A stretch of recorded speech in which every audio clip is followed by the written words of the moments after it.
जे वाटेल ते कर. बट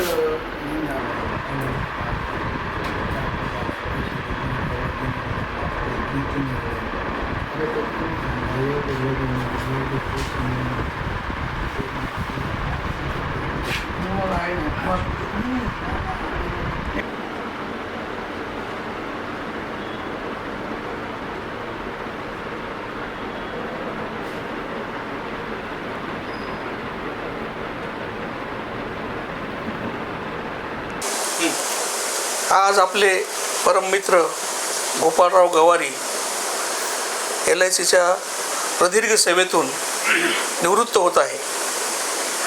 89 साली त्यांचा LICमध्ये सावधा शाखेमध्ये प्रवेश झाला. तत्पूर्वी जे आपले सोपस्कार असतात, लेखी परीक्षा, मुलाखत आणि त्यानंतर नियुक्ती, तर गोपाळरावांच्या बाबतीत असं घडलेलं आहे की ते परीक्षा पास झाले आणि मुलाखतीसाठी पात्र पण झाले आणि त्याचा जो निरोप आहे तो आपल्या संघटनेच्या मार्फत आपले जे करुणासागर पगारे आहे त्यांनी त्यांच्या गावी जाऊन त्यांना सांगितला.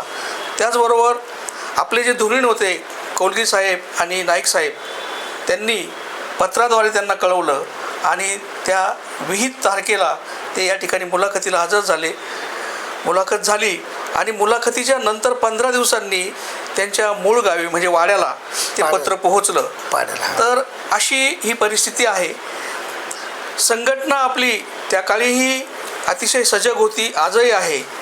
संघटना आणि संघटनेचे कार्यकर्ते यांनी ह्या कामी म्हणजे विशेषतः रिक्रुटमेंट असताना प्रत्येकाच्या घरी जाऊन त्यांना सांगणं किंवा संघटनेच्या माध्यमातून आपण क्लासेस घेतले, त्या क्लासेसचा बऱ्याच लोकांनी फायदा घेतलेला आहे आणि ह्या माध्यमातून बरेच लोक LICमध्ये आलेले आहेत. आपण बाहेर बघतो की नोकरीसाठी माणसाला पैसा खर्च करावा लागतो, पण LICमध्ये परिस्थिती वेगळी आहे. LICतल्या ज्या संघटना आहे, त्या संघटनांचं जे कल्चर आहे ते कल्चर असं आहे की सेवाभावी वृत्तीने तरुणांना मार्गदर्शन करायचं आणि तो पायंडा आजपर्यंत आपण सांभाळलेला आहे. विविध क्षेत्रातील विविध पदवी घेतलेले लोक आपल्या LICमध्ये आले आणि त्याचं कारण की आपण घेतलेले क्लासेस, त्यानंतर मुलाखतीचे प्रशिक्षण वर्ग, असं सगळं दिव्य पार पाडत डॉक्टर गोपाळराव सावधा शाखेत रुजू झालेत. जसे आपणही वेगवेगळ्या वेळी LICमध्ये आलेलो आहोत. गोपाळरावांचा जर जीवन प्रवास म्हटलं तर खरोखर डोळ्यात पाणी येतं. एकदा काय झालं की गोपाळराव मला म्हणे की मी आता नवीन गाडी घेतलेली आहे, मला गाडी चालवण्याचा एवढा अनुभव नाही, तर माझ्याबरोबर आमच्या गावी याल का? म्हटलं काहीच हरकत नाही. एक रविवारी आम्ही गोपाळराव आणि मी वाड्याला गेलो आणि जाताना गाडीमध्ये पूर्णपणे हसत गेलो. म्हणजे गोपाळरावांचे एक मार्मिक जोक असायचे आणि ते सगळे जोक ऐकून मी गाडी चालवत होतो आणि ते बाजूला बसलेले होते. त्यांचे एक एक किस्सा मला सांगण्याचं काम चालू होतं आणि जाताना हसत गेलो. पण येताना जेव्हा त्यांच्या घरी गेलो, त्यांच्या बंधूंना भेटलो, वडिलांना भेटलो, त्यांची शेती बघितली आणि येताना गोपाळरावांनी जो त्यांचा प्रवास कसा झाला याचं जेव्हा विवेचन सुरू केलं गाडीमध्ये, तर अक्षरशः माझ्या डोळ्यात पाणी आलं होतं. अतिशय खडतर परिस्थितीमध्ये, कठीण परिस्थितीमध्ये यांचं शिक्षण झालेलं आहे. तत्पूर्वी लहानपणी शाळेत जाण्यापूर्वी म्हणजे आपण जे म्हणतो आत्ताही अजून काही ठिकाणी आहे, पण पूर्वी हा काळ होता की ग्रामीण भागामध्ये जी जनावरं असायची, गाई म्हशी, त्यांना चरायला नेणं म्हणजे गावरानामध्ये, तर हे काम देखील गोपाळरावांनी केलेलं आहे. किंवा त्या काळामध्ये अर्थार्जन नव्हतं, पैसा नव्हता, तर जव्हारसारख्या कोकणी भागामध्ये जाऊन त्यांच्या कुटुंबाने गवत कापणं, त्या गवताचे पैसे मिळवणं आणि त्याच्यावर गुजराण करणं ह्यासाठी गेलं. तर जव्हारला जाताना व्हिक्टोरिया पुलाच्या तिथे ते सगळे झोपलेले ते त्यांचे कुटुंबीय म्हणजे आई वडील असतील किंवा भाऊ असतील, इतर गावातले लोक होते. तर अशा कठीण प्रसंगातून त्यांचं शिक्षण झालेलं आहे आणि पाड्यावरती शिक्षण झाल्यानंतर ते दिंडोरीला जेव्हा हायस्कूलमध्ये आले त्यावेळेला त्यांना सांगायला काही हरकत नाही आहे की संजीव संत नावाचे मित्र भेटले आणि संजीव संत यांचे वडील त्यावेळेस तहसील कार्यालयामध्ये होते आणि गोपाळरावांचं त्यांच्या कायम घरी येणं जाणं असायचं. तर संजीव संतांच्या आई आणि वडिलांनी मुलाप्रमाणे यांना सांभाळलं मुलाप्रमाणे. आणि संस्कार पण दिले. संस्कार. आणि त्या शिदोरीवरती गोपाळराव पदवीधर झाले, LICत आले. LICत आल्यानंतर सावधानंतर प्रमोशनवरती दोंडाच्याला होते HGA म्हणून. आम्ही दोघंही बरोबर होतो दोंडाच्याला. नंतर नाशिकला आले आणि त्यांनी असं ठरवलं की आता पुढची प्रमोशन्स काही घ्यायची नाही, तर आपण आपला जो परिपाठ आहे ह्या केडरमध्ये, तर ह्याच केडरमध्ये राहू, त्या माध्यमातून आपण समाजाची सेवा करू. आणि हा दृष्टिकोन मनाशी ठेवून त्यांनी सामाजिक क्षेत्रामध्ये अतिशय चांगलं काम केलेलं आहे. उदाहरणार्थ ज्या आदिवासी शाळा आहेत त्या शाळातील विद्यार्थ्यांना त्यांनी वह्या पुस्तकं घेऊन दिलेली आहेत. एका शाळेला कॉम्प्युटर भेट दिलेला आहे. अशा प्रकारे एक समाजामधील जो वंचित घटक आहे त्या वंचित घटकाबद्दल जाण असणारा, संवेदना असणारा असा हा आपले गोपाळराव आहेत. त्यांनी त्याची जाण ठेवून, कारण त्या परिस्थितीतून तो गेले आणि त्यांना काय काय अडचणी आल्या, तर आपणही समाजाचं काहीतरी देणं लागतो. त्यांचा आजही हा प्रपंच चालू आहे. या सामाजिक कामाव्यतिरिक्त डॉक्टरांना एक व्यासंग जडला, तो म्हणजे लिखाणाचा. त्यापूर्वी त्यांनी महादेव कोळी जो समाज आहे, जो शेड्यूल ट्राईबमध्ये येतो, त्या महादेव कोळी समाजाचं पूर्ण अभ्यास करून त्याच्यावरती प्रबंध लिहिला आणि तो प्रबंध पुणे विद्यापीठाला सादर केला आणि त्यांना MPhil ही पदवी मिळाली, तर PhD मिळाली. तर अशा रीतीने हा धडपड्या गोपाळराव असं म्हटलं तर वावगं ठरणार नाही. तोच कोळवाडा जे पुस्तक आहे त्यांनी लिहिलेलं, ते मी पूर्ण वाचलेलं आहे. त्यात त्यांचा सगळा प्रवास वर्णन त्या ठिकाणी आलेला आहे. तर हा कोळवाडा नावाचं जे त्यांनी लिहिलेलं पुस्तक आहे हे संदर्भ ग्रंथ म्हणून PhDच्या विद्यार्थी त्याचा वापर करतायत. अनेक विद्यार्थ्यांना PhD करण्यासाठी त्यांनी फार मोठं मार्गदर्शन केलेलं आहे. प्रसंगी आर्थिक मदत देखील केलेली आहे. त्यांनी लिहिलेल्या ज्या कादंबऱ्या आहेत, कोळवाडा असेल, यशवंत असेल, त्याचबरोबर आता वाळवण, दावण, सगळी पुस्तकं मी वाचलेली. मी त्यांना प्रेरणाही देत गेलोय काही ठिकाणी, पण काही ठिकाणी त्यांनी माझं ऐकलंही नाही. म्हणजे मी माझ्या काही सूचना केल्या की असं लेखक लिहितो की तुम्हाला जर काही वाटलं त्यात काही बदल असेल तर सुचवा. मी जे यशवंत कादंबरीत त्यांना बदल सुचवले की थोडंसं विषयांतर होत गेलेलं आहे त्या कादंबरीमध्ये, तर कुठंतरी साचेबद्ध ती कादंबरी करा, जेणेकरून, कारण लोकांना वेळ नाही आज वाचायला एवढी जाडजूड पुस्तकं, तर थोडंसं ब्रीफिंग करता आलं तर बघा. मला असं वाटतं की पुढची आवृत्ती जेव्हा ते प्रकाशित करतील ते निश्चितपणे करतील. तसंच भागोजी नांगरे जे आहेत त्यांच्यावरती त्यांची कादंबरी लिहिलेली आहे, भागोजी नाईकांवरती. तर अशा ज्या समाजात ज्यांनी फार मोठं काम केलेलं आहे, यशवंत म्हणजे मुकणे महाराज जवाहर संस्थान, तर ह्या सगळ्या व्यक्तिरेखा काळाच्या पडद्याआड होत्या, पण त्या पडद्यावर आणण्याचं काम हे डॉक्टर गोपाळरावांनी केलेलं आहे. अतिशय स्तुत्य असं काम आहे. हे सगळं करत असताना कौटुंबिक जबाबदारी त्यांनी अतिशय समर्थरित्या सांभाळलेली आहे. कारण पूर्वी ते पत्र्याच्या घरात राहायचे जेल रोडला असताना, आणि त्यांना गाडेकर नावाचे आपले नंदू गाडेकर त्यांचे मित्र, त्यांनी फार मदत केली आहे. आणि हा LICत काही दिवस गेल्यानंतर थोडीफार संचय झाल्यानंतर पैशांचा मखमलाबाद शिवारामध्ये त्यांनी प्लॉट घेतला, चांगला बंगला बांधला. आणि त्यांची पत्नी, त्यांना पण त्यांनी शिकवलं, MCom MPhil त्यांनी त्या पदव्या संपादन केल्या. मयूरवृत्त नावाचं प्रकाशन त्यांचं आहे. त्याचबरोबर त्यांची दोन्ही जी मुलं आहेत, अमोल आणि मयूर, हे त्यावेळेस लहान होते आम्ही जेव्हा दोंडाच्याला होतो. अतिशय हुशार आणि गुणी मुलं आहेत. त्यात अमोल स्वतःच्या कॅलिबरवरती इंडिया सिक्युरिटी प्रेसमध्ये नोकरीला लागला, आणि मयूर हा मेकॅनिकल इंजिनियर होता. मेकॅनिकल इंजिनियरनंतर त्याने काही काळ चाकणला नोकरी केली मोटर प्लांटमध्ये.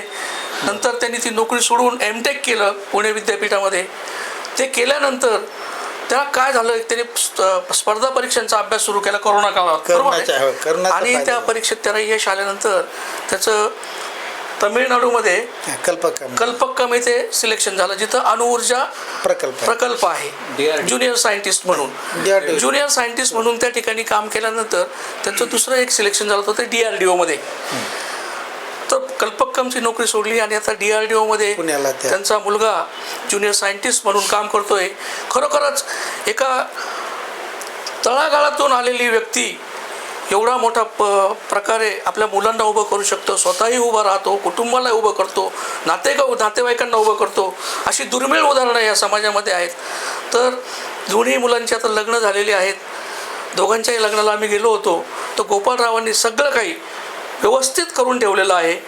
तसं त्यांना आता म्हणजे पैशांची गरज फार कमी लागणार आहे, पण LICचे रिटायरमेंट बेनिफिटच एवढे मोठे आहेत की आता ते म्हणतात मी एवढ्या पैशाचं काय करू. ही वस्तुस्थिती आहे.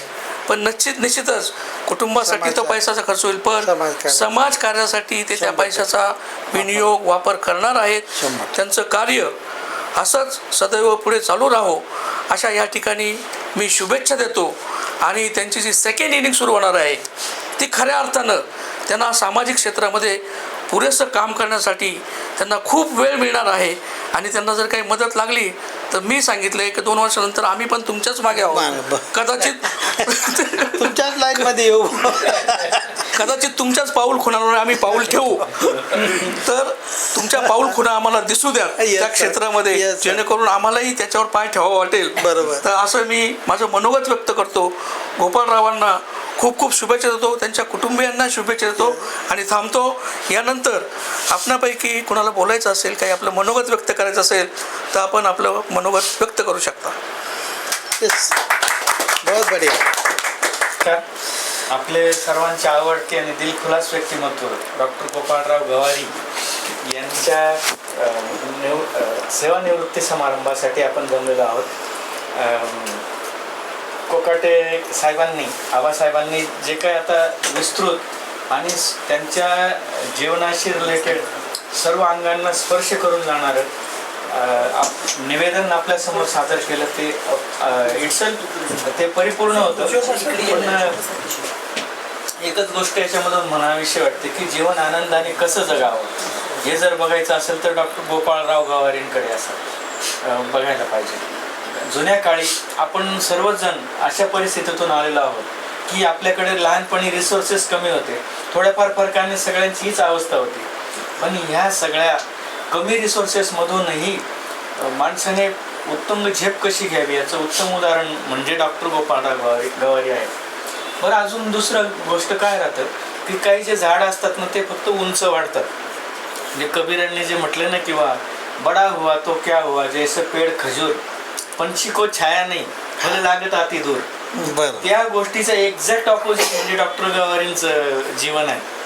म्हणजे यांनी स्वतःला छाया घेतली, कुटुंबाला छाया, डेरेदार छाया दिली, समाजाला पण छाया दिली, सर्व अंगांनी जीवन विकसित केलं आणि आपलं जीवन दुसऱ्यांसाठी कसं म्हणजे व्यतीत करावं याचं उत्तम उदाहरण समाजापुढे पेश केलेलं आहे आपल्यासाठी.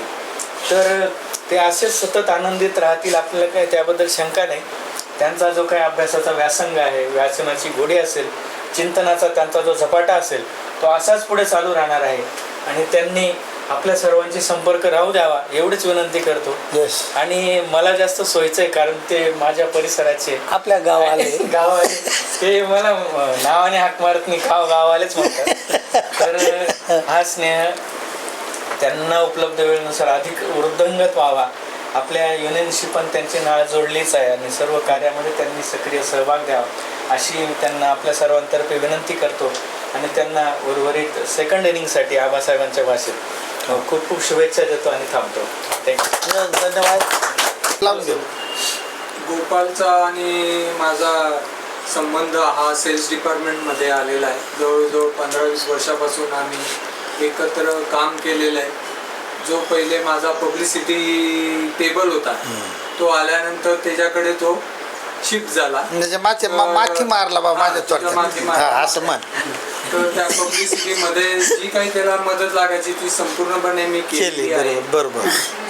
आणि त्यापासून त्यांनी जे त्याचा जो सामाजिक संबंध आला सगळ्या लोकांशी आणि ते पब्लिसिटी डिपार्टमेंट ते एकदम संयुक्तिक झालं. बरोबर. कारण कुठेही पब्लिसिटी करायची असेल तर त्याचे इतके मोठमोठे संबंध होते की त्यामार्फत पेपरमध्ये ॲडव्हर्टाईज देणं असो किंवा प्रेस कॉन्फरन्स घेणं असो तर कायम त्यांनी ते उपलब्ध करून दिलेलं आहे. म्हणजे LICलाही त्यातून फायदा झालेला. तर बाकी सगळ्यांनी त्याचे भरपूर गुण सांगितले. पण मी एक LICच्या दृष्टीने मी बघितलेला गुण असा की त्यांनी असे भरपूर एजंट तयार केलेले की ज्यांना सांगितले परीक्षेला बसा आणि प्रत्येक कुठला DO असेल त्याच्या थ्रू त्याला सगळं सांगून तो एजंट तयार करणार. नुसतंच एजंट तयार करून नाही तर कसा बिझनेस करायचा आणि कसे पॉलिसी विकायची हे पण त्यांनी केलं. आणि प्रत्यक्ष त्यांनी भरपूर गिराईक पण आणून दिले की वेगवेगळे त्याचे संबंधित आणि कुठलंही कमिशन किंवा काय कसली अपेक्षा नाही की भाऊ मी आणले मला दे. आजकाल जे आपण आधीच म्हणतो पॉलिसी काढण्याचे किती मिळेल तर याने उलट खर्च केलेला असेल. आलेल्याचं कुठलाही पाहुणा असो हे असो त्याला खालती कॅन्टीनला घेऊन जाणार नसताना तर हे खरोखर तिचं अभिमान वाटेल असं कार्य आहे की जो कोणी सामान्य व्यक्ती करू शकणार नाही. सहजगत्या आपल्या जवळच असलेला पैसा खर्च करून दुसऱ्याला कसं हे होईल आणि त्याचं चरितार्थ चालवेल. तर याच्यासाठी हॅट्स ऑफ, थँक्स. आपले मित्र आज सेवानिवृत्त होत आहे. त्यांच्या कार्याची मीमांसा या ठिकाणी झालेली आहे. आज त्यांना आपण निरोप देत आहोत आणि आपल्या शुभेच्छांचं प्रतीक म्हणून एक पुष्पगुच्छ आणि शाल आपण त्यांना देऊयात. तर आपले आता या ठिकाणी बसलेल्या याच्यामध्ये 2 सिनियर कार्यकर्ते आहेत, 2 सिनियर कॉम्रेड्स आहेत. एक मनोज देशपांडे आणि दुसरे जगदीश माळवे. तर दोघांनी इथे यावं आणि गोपाळरावांचा यथोचित सत्कार करावा. गोपाळरावांचा आपण सत्कार या ठिकाणी केलेला आहे. मी गोपाळरावांना विनंती करतो की त्यांनी आपलं मनोगत या ठिकाणी व्यक्त करा. मित्र, ही जी संघटना आहे all India LIC employees federation, तर मी हिला असं म्हणेल की ही माझी माय आहे. आणि गेले 35 वर्ष या संघटनेच्या माईने, माय म्हणजे इथे असलेले अधिकारी, इथे असलेले सेक्रेटरी, इथले असलेले पदाधिकारी यांनी अत्यंत मायेने माझ्या डोक्यावरती हात फिरवलेला आहे. मी LICमध्ये लागलो मुळे ते संघटनेमुळं. करुणासागर पगारे, शशी नाईक, कोलगी साहेब, ही जी मंडळी होती यांनी की मला हात धरून आणलेलं आहे. जेव्हा मी LICची परीक्षा पास झालो तर जनरली पूर्वी अशी व्यवस्था होती की ग्रामीण भागात आहे, पोस्टाचं टपाल येतं आहे नाही येतं आहे. तर त्यावेळेस एक शब्द होता ग्रामीण भागामध्ये, कोकाटे सरांना माहिती आहे की अरे त्याला कॉल आला बरं का. फार पॉप्युलर शब्द होता कॉल. म्हणजे जी ग्रामीण भागातली व्यवस्था होती, माणसं होते, त्यांना कॉलशिवाय माहीतच नव्हते की त्याला दुसरा शब्दच नाही का पत्र आलं, मुलाखत माहीतच नाही, ते कॉल येते. तर अशा पद्धतीने मी जेव्हा परीक्षा पास झालो तर मला अतिशय अलर्ट करण्याचं काम पगारे दादा यांनी केलं, शशी नाईकांनी केलं, कोलगींनी केलं. आणि या मंडळींनी सांगितलं का गोपाळराव तुम्ही परीक्षा पास झालेले आहात तर तुम्ही इंटरव्ह्यूला, पत्र तर पाठवलं त्यांनी, पण त्यांना दम निघाला म्हणून करुणासागर पगारे दादा माझ्या गावी आले, शोधित की गोपाळगावारी कोण होते. त्यावेळेस मी मळ्यामध्ये काहीतरी शेंडाबाळी काहीतरी करीत होतो. शेंडाबाळी यांना माहीत आहे काय द्राक्षाची बाग असतात तर त्याला जे जास्तीचे फुटवे असतात ना ते काढून टाकावं लागतं, तर त्याला शेंडाबाळी असं म्हणतात. ते काम करत होतं. त्यानं म्हणलं अरे गोपाळराव मळ्यात आले पाहिले म्हणून तुम्हीच का हो म्हणलं सर अहो म्हणून तुम्ही परीक्षा पास झालेल्या आहात, तुम्हाला कॉल येऊ ना येऊ तुम्ही परीक्षेला या दिवशी हजर राहायचं. म्हणलं सर तुम्ही अहो मी उमराळाचा म्हणा. अरे उमराळाचं म्हटल्यावर वर दाटून आलं माझं की आपल्या एरियातला दिंडोरी तालुक्यातला म्हणजे अशा पद्धतीने त्याला तुम्ही कॉल येवो ना येवो हजर राहायचं. मी इंटरव्ह्यूला आलो, इंटरव्ह्यू पास झालो, परीक्षा पास झालो. आणि माझं पत्र हर्सुलमध्ये एका कुठला तरी एक पाडा होता, धाब्याचा पाडा का कुठला तरी पाडा, त्या धाब्याच्या पाड्याला गेलेलं आणि माझं इकडे धाबदान आणलेलं. तर ते ह्या मंडळीमुळे मी इथे वाटलो. कदाचित असं माझ्या डोक्यात जर आलं असतं की बा आपण परीक्षा नाही पास झालो, आपल्याला निरोप नाही लागला, हे मी माझ्या डोक्यात घेतलं असतं. आणि ह्या मंडळीचा जर माझा संपर्क जर झाला नसता तर आज जे मी तुमच्याशी बोलतो ना कदाचित तिथं नसतं. कारण मी समजलं होतो की बा आपण नापास झालो, आपल्याला पत्र नाही आलं, पण केवळ त्या ह्या मंडळीची कृपा, म्हणून मी म्हणतो की हे माझी माय आहे, हे माझे बाप आहे. डोक्यावर हात फिरला आणि मी LICमध्ये लागलो आणि सावद्याला मागून घेतलं. आणि करुणासागर म्हणजे हा म्हणजे खरं म्हणजे सागर नाही आहे, तर हा महासागर आहे. हा तर झालं आधी तुमचं नाव घेऊन जा. तुम्ही ह्या महासागराने फार डोक्यावर हात फिरवलेले आणि त्यांच्याकडून एक फार मोठं एक शिकलो. तर गोपाळराव त्यांचं एक वाक्य नेहमी मला खटकतं किंवा म्हणायचे त्यांना, काम केल्याने कुठं माणूस मरतो का? काम करीत जायचं. कामाने माणूस जिवंत राहतो. मेलेला माणूस कुठं काम करतो? करतो का? नाही करतो. दुसऱ्याला काम लावतो, 4 जणांना जा घेऊन, तरी तो काम करायची प्रेरणा देतो का तुम्ही माझ्यासाठी हे काम करा, मला तिथपर्यंत न्या. माणूस कामाने, माणूस कार्यरत पाहिजे. आणि कर्म तुम्ही जीवनामधून जर कर्म काढून जर टाकलं तर वी कॅनॉट अलाइव्ह. आपण जिवंत नाव कर्म वेगळं करा, कर्म काढून टाका, कर्मच नका करू, तुम्हाला त्रास होईल. आणि तो त्रास तुम्ही करोनाच्या पिरियडमध्ये सगळ्यांनी भोगलेलं आहे. का संघटनेने तुम्हाला भरभरून दिलेलं आहे. खूप चार्टर केले, खूप लढ, इतके पगार झाले. माझा पहिला पगार 1440 रुपये होता, दादांना माहीत आहे. आणि मला वाटतं दादा त्या काळात पहिलं चार्टर झालं होतं ना, 1000 रुपये बेसिक झालं होतं, बरोबर? मला तो प्रसंग आठवतो.